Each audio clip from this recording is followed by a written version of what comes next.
Hello friends, welcome to my YouTube channel. So guys, जैसा कि जो आपका सीआरपीएफ ट्रेड्समैन का 11 जुलाई का सेकंड शिफ्ट का एग्ज़ाम हो गया दोस्तों। 11 जुलाई सेकंड शिफ्ट में पूछे गए सभी क्वेश्चंस इस वीडियो में डिस्कस करेंगे, तो इस वीडियो को पूरा ज़रूर देखिए। वीडियो अच्छा लगे तो प्लीज़ वीडियो को लाइक और शेयर ज़रूर करें।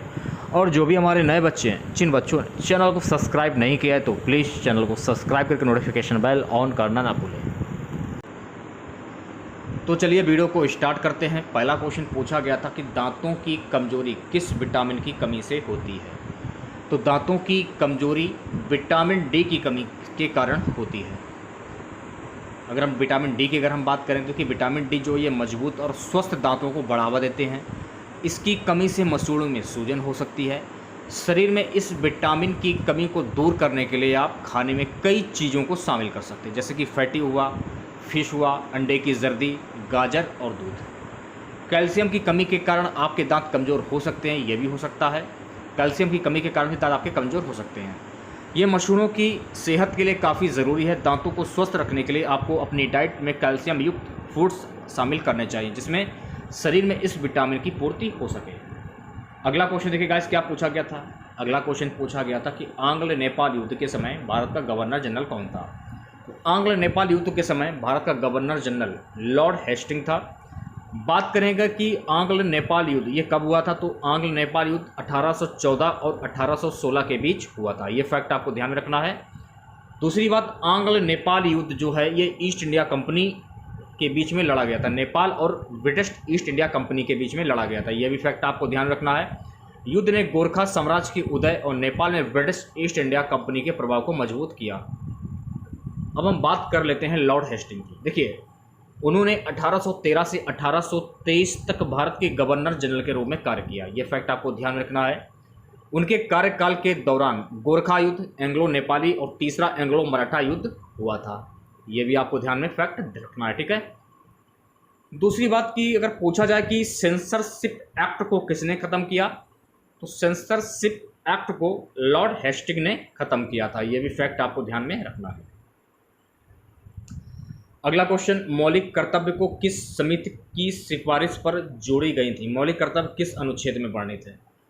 देखिए, मौलिक कर्तव्य को स्वर्ण सिंह समिति की सिफारिश पर जोड़ी गई थी।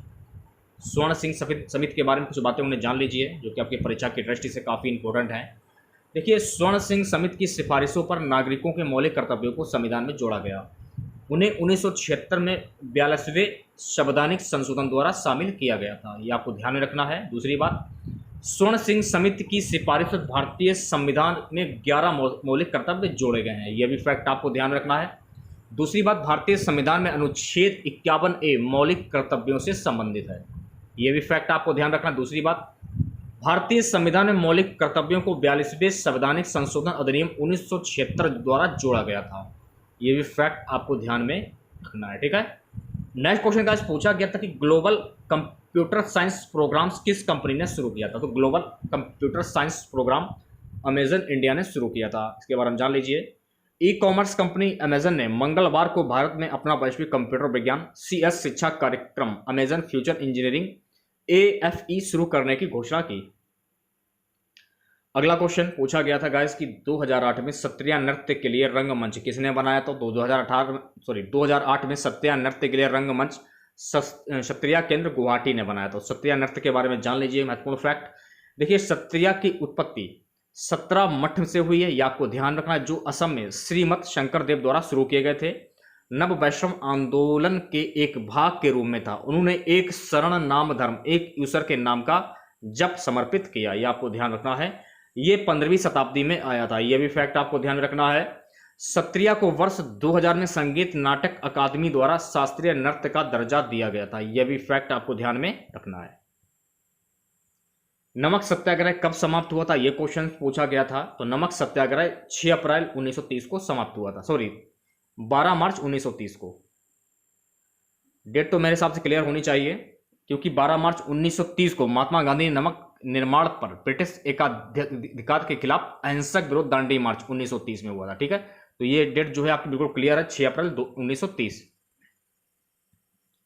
12 मार्च 1930 को महात्मा गांधी ने नमक निर्माण पर ब्रिटिश एकाधिकार के खिलाफ एक अहिंसक विरोधी दांडी मार्च 1930 या दांडी सत्याग्रह, नमक सत्याग्रह प्रारंभ किया। दांडी मार्च 1930 12 मार्च से 5 अप्रैल 1930 तक 24 दिनों तक चलने वाले ब्रिटिश नमक एकाधिकार के खिलाफ एक कर विरोध था। उन्होंने अहमदाबाद गुजरात के साबरमती आश्रम से राज्य के तट पर स्थित दांडी गांव तक ऐतिहासिक दांडी मार्च 1930 का नेतृत्व किया था। ये आपको ध्यान में रखना है, ठीक है।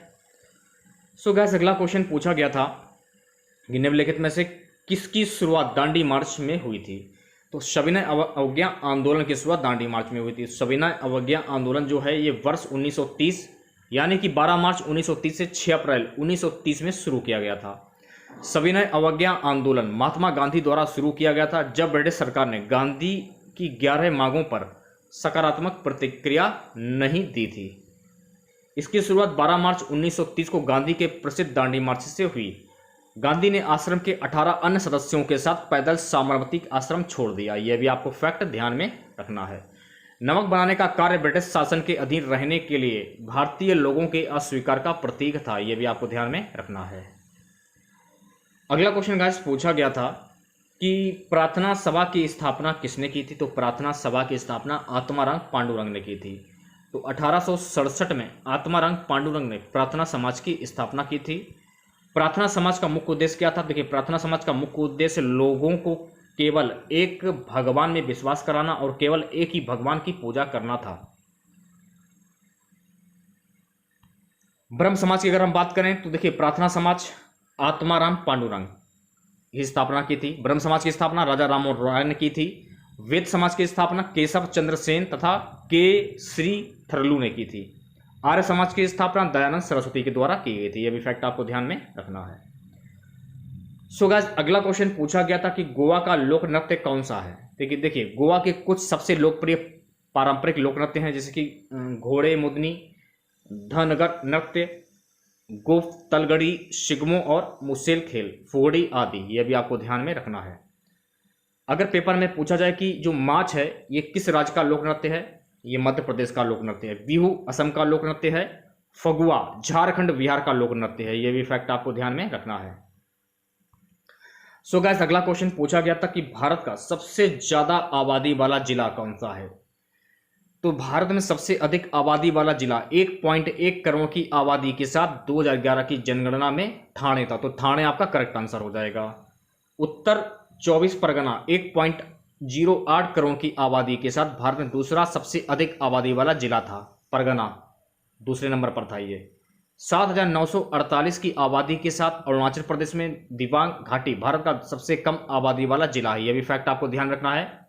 दूसरी बात, भारत का दूसरा सबसे कम आबादी वाला जिला अजाव है जो अरुणाचल प्रदेश में भी है। यह भी आपको ध्यान रखना है। दूसरी बात, 2011 की जनगणना में इसकी आबादी करीब 21,089 थी। यह भी फैक्ट आपको ध्यान में रखना है। एक क्वेश्चन का पूछा गया था कि 2001 और 2011 की जनगणना के बीच भारत की जनसंख्या में कितने प्रतिशत की वृद्धि हुई है। 17.70% की वृद्धि हुई है। 2001 और 2011 की जनगणना के बीच भारत की जनसंख्या में पिछले दशक में 21.5% की तुलना में 17.7% की वृद्धि हुई।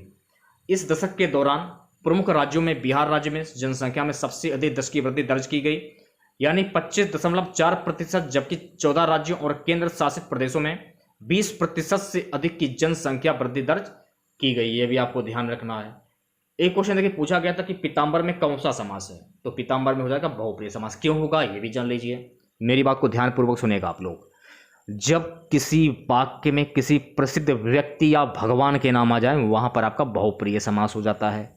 जैसे कि मान लीजिए दशानन दिया है, दशानन, इसका समास क्या होगा। दश आनन है जिनके, यानी कि रावण यह प्रसिद्ध व्यक्ति हो गया, तो यहां हो जाएगा बहुप्रिय समास। पीताम्बर यानी कि पीला अंबर है जिनका, भगवान विष्णु। जैसे कि नीलकंठ, नीला कंठ है जिनका, भगवान शिव। तो बहुप्रिय समास को आप इस तरीके से पहचान सकते हैं। अगला क्वेश्चन पूछा गया था कि बाजार नियंत्रण नीति की शुरुआत किसने की थी। तो बाजार नियंत्रण नीति की शुरुआत अलाउद्दीन खिलजी ने की थी। अलाउद्दीन खिलजी का शासन कब से कब तक था। 1296 ईस्वी से 1316 ईस्वी तक था। यह भी फैक्ट आपको ध्यान रखना। दूसरी बात, अलाउद्दीन खिलजी के अधीन प्रशासनिक सुधार कौन कौन से थे। स्थायी सेना रखने वाला पहला सुल्तान था। उसने दाग घोड़े की ब्रांडिंग और चेहरा सैनिकों की वर्णनात्मक भूमिका की प्रणाली शुरू की। बाजार आर्थिक सुधार में देखिए अलाउद्दीन ने कई नियमों के साथ बाजार को नियंत्रित किया, सभी वस्तुओं की लागत तय की, बिक्री के लिए सभी सामान खुले बाजार में लाए गए। सराय से कहा जाता है सराय आदि। उसने दीवानी ए रियासत नामक मंत्री के अधीन बाजार नियंत्रण विभाग की स्थापना की थी। यह भी फैक्ट आपको ध्यान में रखना है। अगला क्वेश्चन पूछा गया था कि आईआईएफसी की स्थापना कब हुई थी। तो आईआईएफसी की स्थापना 5 जनवरी 2006 को हुई थी। ये आपको ध्यान में रखना है। अगर इसकी स्थापना की बात करें तो 5 जनवरी 2006 को इसकी स्थापना हुई थी। अगर हम इसके फुल फॉर्म की बात करें तो इसका फुल फॉर्म होता है India infrastructure finance company limited. Okay. Bharat का कौन सा राज्य भूमध्य रेखा के निकट है। तो भारत का इंदिरा पॉइंट जो है ये भूमध्य रेखा के निकट है, ये आपको ध्यान रखना है। अगला क्वेश्चन पूछा गया था कि प्रायद्वीपीय भारत की सबसे लंबी नदी कौन सी। तो प्रायद्वीपीय भारत की सबसे लंबी नदी है गोदावरी। गोदावरी सबसे बड़ी प्रायद्वीपीय नदी प्रणाली है। इसे दक्षिण गंगा के नाम से भी जाना जाता है। यह भी फैक्ट आपको ध्यान रखना है। यह पश्चिमी घाट में त्रिवेंक पहाड़ी से निकलती है और महाराष्ट्र में नासिक जिले से गुजरती है और बंगाल की खाड़ी में गिरती है। इसकी सहायक नदियां हैं महाराष्ट्र, मध्य प्रदेश, छत्तीसगढ़, उड़ीसा और आंध्र प्रदेश राज्यों से होकर गुजरती है। ये 1465 किलोमीटर लंबी है, जिसका जलग्रहण क्षेत्र 3.13 लाख वर्ग किलोमीटर में फैला है। यह भी फैक्ट आपको ध्यान में रखना है। महाराष्ट्र और गोवा में महिलाओं के द्वारा कौन सा नृत्य किया जाता है। तो महाराष्ट्र और गोवा में महिलाओं के द्वारा फुगड़ी नृत्य किया जाता है। देखिए फुगड़ी जो है ये कोंकण क्षेत्र का लोक नृत्य है, जिसमें महाराष्ट्र और गोवा के कुछ भाग शामिल हैं। नृत्य गणेश चतुर्थी और व्रत के अवसर पर कोंकण क्षेत्र में महिलाओं द्वारा किया जाता है। ये आपको ध्यान में रखना है, ठीक है।